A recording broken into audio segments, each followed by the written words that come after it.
Blackstone Audio and Skyboat Media present Dread Journey by Dorothy B. Hughes. This book is read by Gabrielle de Cuir. Chapter 1. I'm afraid. She had spoken aloud. She hadn't meant to. She hadn't wanted those words to come up from her throat to her lips. She hadn't meant to think them, much less speak them. She didn't want Gratia to have heard them. But across the room, the girl lifted her eyes from her book. "What did you say?" she queried. 2. James Cobbett rested on the small leather seat at the end of the aisle. He could rest.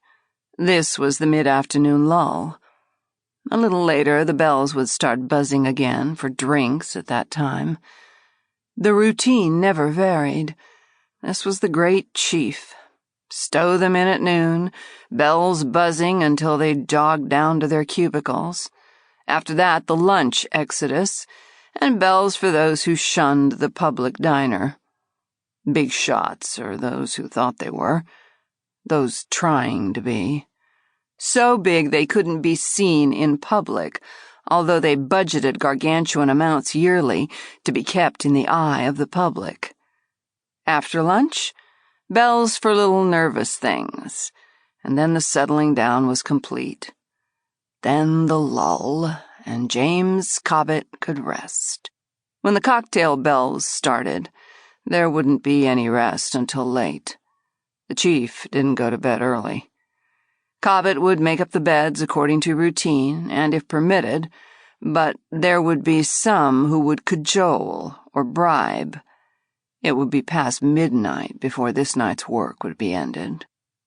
Sometimes James Cobbett read during the lulls. Sometimes he just sat there swaying with the train, looking out at the scenery, so familiar as to pass unseen. Sometimes he thought long thoughts.